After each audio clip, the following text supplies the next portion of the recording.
Hello my dear students, welcome to my channel making mathematics easy. और guys please मेरी videos को आप like करें, अपने फ्रेंड्स के साथ शेयर करें, ताकि ये जो इतने इम्पोर्टेंट वीडियोस हैं हम फ्री प्रोवाइड करा रहे हैं वो सब बच्चों तक पहुंच पाएँ। और आज इस वीडियो में हम डिस्कस करने वाले हैं CBSE class 10th maths chapter 10 circles, और इसका हम यहाँ पे डिस्कस करेंगे introduction.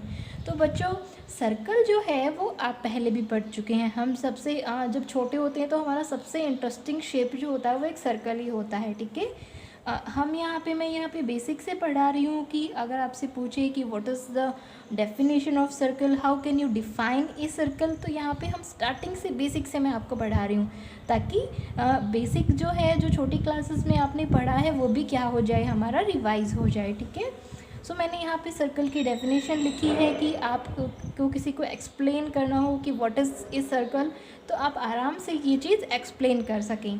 So circle is a collection of all points. Mean circle क्या है, पॉइंट्स का कलेक्शन है, ठीक है। इन ए प्लेन, एक प्लेन में वो भी, which are at a constant distance, जिनकी जो डिस्टेंस है वो कांस्टेंट है, फ्रॉम ए फिक्स्ड पॉइंट, एक फिक्स पॉइंट से उनकी जो डिस्टेंस है वो क्या है, फिक्स है। और ये जो फिक्स्ड कांस्टेंट डिस्टेंस होती है उसको हम रेडियस के नाम से जानते हैं, और एक जो फिक्स पॉइंट होता है उसको हम सेंटर के नाम से जानते हैं। तो देखो आप कैसे बनाओगे सर्कल, ये एक फिक्स पॉइंट है, ठीक है, और यहाँ से इतनी डिस्टेंस पे हम क्या ले रहे हैं, कलेक्शन ऑफ पॉइंट्स ले रहे हैं, ठीक है। तो ये कलेक्शन ऑफ पॉइंट्स, अब देखो ये क्या बन गया, सर्कल बन गया ना, ठीक है। So that is the definition of a circle. अब 10th में हम क्या पढ़ने वाले हैं उसके बारे में बात करेंगे। उससे पहले आपको इसकी सर्कमफेरेंस का फॉर्मूला पता होना चाहिए, जो कि 2πr होता है, और जो एरिया का फॉर्मूला होता है वो होता है πr²। और पाई जो है यहाँ पे क्या है, 22/7। पाई की हम यहाँ पे दो वैल्यू यूज़ में लेते हैं, 22/7 एंड 3.14, ठीक है। और पाई किस टाइप का नंबर है, पाई जो है वो एक इरेशनल नंबर होता है। अब आप बोलोगे यहाँ पे तो इसकी वैल्यू जो है वो रैशनल है, और यहाँ पे भी रैशनल है, लेकिन ये जो वैल्यूज़ होती हैं वो अप्रॉक्सीमेटली वैल्यूज़ होती हैं। इसके आगे डॉट डॉट डॉट भी लिखा होता है, लेकिन जब हम न्यूमेरिकल वैल्यूज़ की बात करते हैं कोई क्वेश्चन में पुट अप करने के लिए, तो वो हम 3.14 लेते हैं। बट पाई जो है वो एक इरेशनल नंबर होता है, तो इसका आपको ध्यान में रखना है, ठीक है। उसके बाद हम बात करते हैं सर्कल और एक लाइन के रिलेशन की, कि सर्कल और लाइन इनके बीच में जो है वो किस तरीके के रिलेशन बनेंगे। ये जो अब जैसे मैंने 3 केसेस लिए हैं, यहाँ पे जो लाइन है वो थोड़ी सी डिस्टेंस पे है, किसके, सर्कल के। यहाँ पे जो लाइन है वो इस सर्कल को 2 पॉइंट्स पे इंटरसेक्ट कर रही है, और ये जो लाइन है PQ, ये यहाँ पे इस सर्कल को केस नंबर 3 में टच कर रही है। इस एक पॉइंट पे टच भी बोल सकते हो, इस एक पॉइंट पे इंटरसेक्ट भी बोल सकते हो, ठीक है। तो ये 3 केसेस हैं हमारे। अब जब यहाँ पे डिस्टेंस है, कोई इनका कॉन्टैक्ट नहीं है, न ये इंटरसेक्ट कर रही है न ये टच कर रही है, दैट मीन यहाँ पे हम क्या कहेंगे कि PQ जो है वो इस सर्कल के लिए एक नॉन इंटरसेक्टिंग लाइन है। मीन्स ये इसके साथ कुछ भी लेना देना नहीं है, तो ये इंटरसेक्ट नहीं कर रही है, दैट मीन ये नॉन इंटरसेक्टिंग लाइन है, ठीक है। उसके बाद हम इस केस नंबर 2 की बात कर रहे हैं, जहाँ पे ये जो लाइन है PQ, ये इस सर्कल को 2 पॉइंट्स A और B पे क्या कर रही है, इंटरसेक्ट कर रही है, ठीक है। तो इसको हम इंटरसेक्टिंग लाइन भी कह सकते हैं, और इसको हम कहते हैं सेकेंड, ठीक है। इसको सेकंड के नाम से भी जाना जाता है। फिर केस नंबर 3 है, जब यहाँ पे PQ जो लाइन है वो इस सर्कल को एक पॉइंट पे इंटरसेक्ट कर रही है या एक पॉइंट पे टच कर रही है, तो उसको हम, इस टाइप की लाइंस को हम क्या कहते हैं, हम टेंजेंट कहते हैं। अब देखो ये जो केस है, केस नंबर 3, ये सेकंड का ही एक केस है। कैसे, यहाँ पे क्या करो, जो ये वाली जो डिस्टेंस है इसको हम कम करते जा रहे हैं, दैट मीन जो ये AB है इसको आप और यहाँ पे लेते आओ।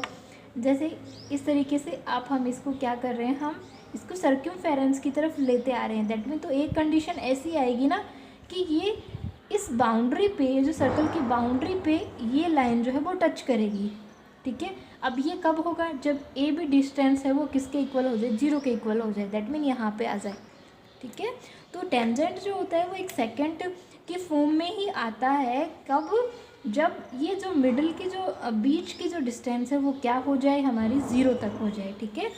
अब मैंने नोट भी लिखा है कि जो टेंजेंट होता है वो आखिर कहाँ से आया है। टेंजेंट जो है वो एक लैटिन वर्ड है जिसका टेंजरे से आया है ये, जिसका मीन्स होता है टू टच, ठीक है। तो इसको हिंदी में हम स्पर्श रेखा कहते हैं। ये बात ध्यान में रखें कि टच कर रहा है तभी वो स्पर्श रेखा होगी, अगर वो 2 पॉइंट्स पे इंटरसेक्ट करेगी तो वो क्या बन जाएगी, वो सेकंड बन जाएगा, ठीक है। अब एक और यहाँ पे नया वर्ड आप लोगों को सुनने को मिलेगा जो कि होगा पॉइंट ऑफ कॉन्टैक्ट। वो पॉइंट जहाँ पे ये जो लाइन है पी क्यू ये टच कर रहा है, मीन्स एक टेंजेंट जिस पॉइंट पे बनेगा उसको हम क्या बोलेंगे, पॉइंट ऑफ कॉन्टैक्ट बोलेंगे। तो क्या ये दोनों पॉइंट भी पॉइंट ऑफ कॉन्टैक्ट है, नहीं, कॉन्टैक्ट नहीं हो रहा है, यहाँ पे तो इंटरसेक्ट हो रहा है ना। तो पॉइंट ऑफ कॉन्टैक्ट कब होता है, जब हम बात कर रहे हैं किसकी, टेंजेंट की बात कर रहे हैं, ठीक है। अब हम बात करते हैं कि एक सर्कल की कितने सारे टेंजेंट्स हो सकते हैं, ठीक है। हम अब ये बताइए, पहले ये सोचिए कि एक पॉइंट पे कितने टेंजेंट बनेंगे, एक पॉइंट पे कितने टेंजेंट बन सकते हैं, आप खुद करके देख लीजिए। ऐसे बन सकता है, फिर ये ऐसे बन सकता है, हम इस तरीके से ड्रॉ कर सकते हैं, क्या हो पाएगा क्या ऐसा, कुछ सोचिए आप। जी नहीं, ऐसा नहीं हो पाएगा। जैसे ही आप ये चेंज करेंगे तो हमारा जो पॉइंट ऑफ कांटेक्ट है वो भी क्या हो जाता है, वो चेंज हो जाता है।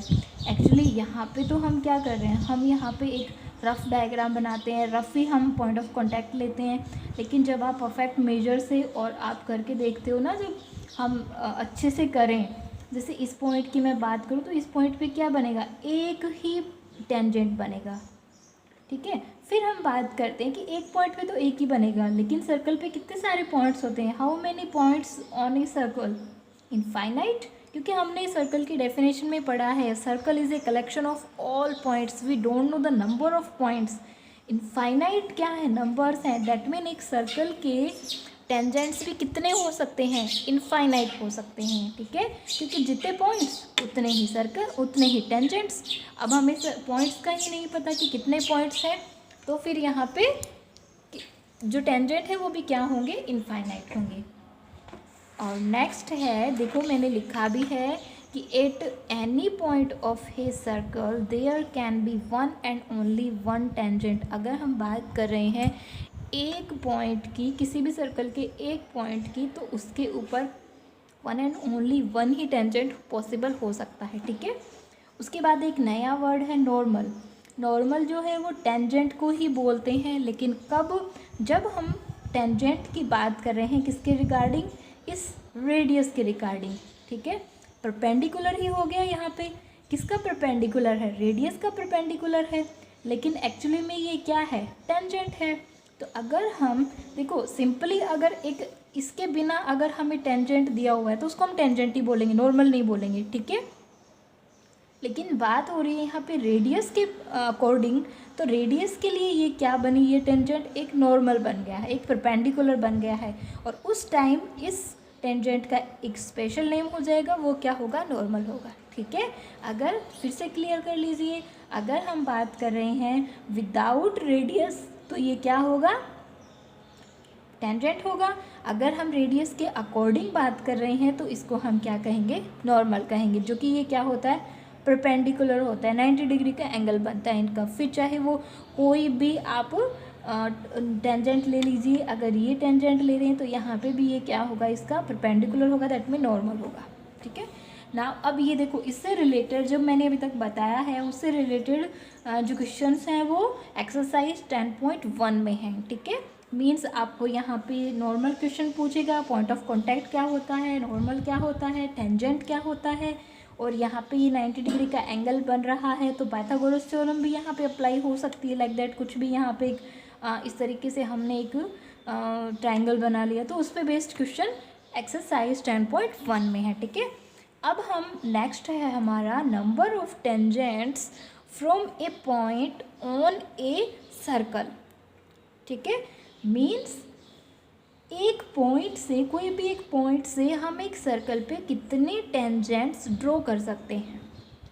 अब पहले बात तो माइंड में ये आनी चाहिए कि आखिर ये पॉइंट है कहाँ, क्योंकि जब हमें पॉइंट का पता होगा तभी तो हम इस पॉइंट से टेंजेंट ड्रॉ करेंगे। तो इसके भी 3 केसेस बनते हैं, यहाँ पे 3 केसेस हम डिस्कस कर लेंगे तो उसके बाद हमें अच्छे से समझ में आ जाएगा।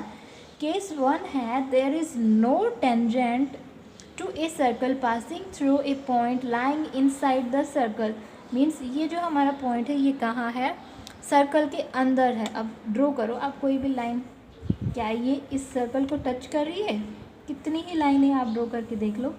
आप देख सकते हो कि इस पॉइंट से जो भी लाइनें पास आउट हो रही हैं वो इस सर्कल को इंटरसेक्ट कर रही हैं, तो इनको हम सेकेंड कहेंगे, इनको हम टेंजेंट नहीं कहेंगे। इसीलिए लिखा है कि अगर जो पॉइंट है वो सर्कल के इनसाइड है, सर्कल के अंदर है, that mean there are no tangent to a circle. ठीक है, now case number 2, there is one and only one tangent to a circle passing through a point lying on the circle। अब हम second condition ले रहे हैं कि जो हमारा पॉइंट है वो सर्कल के ऊपर है, ऑन द सर्कल है, इसकी सर्कमफेरेंस पे है। तो यहाँ से आप कोई भी लाइन ड्रॉ करो इस तरीके से, तो ये क्या होगी, एक ही लाइन तो होगी ना।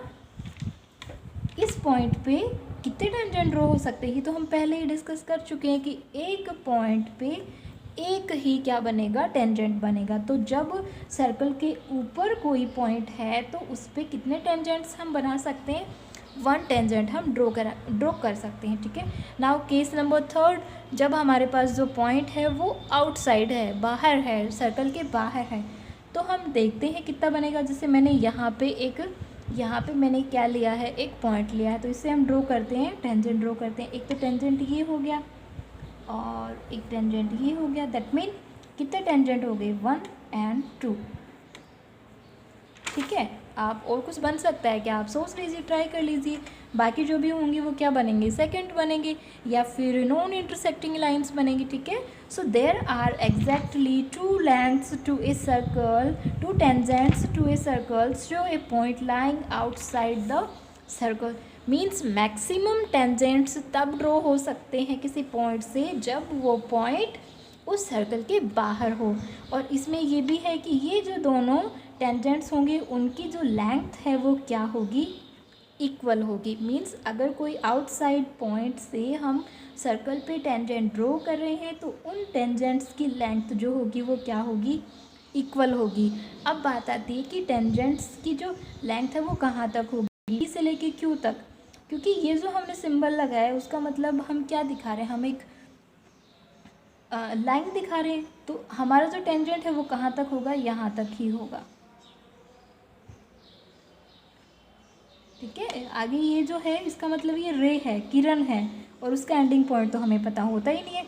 तो हमारे लिए टेंजेंट की लेंथ कहाँ से होगी, पी से लेके ये क्यू कर लो तो पी क्यू, एंड ये हमारा सेकंड जो टेंजेंट है वो आर है। दैट मीन यहाँ पे पी क्यू इक्वल्स टू क्या होगा, ऑलवेज पी आर।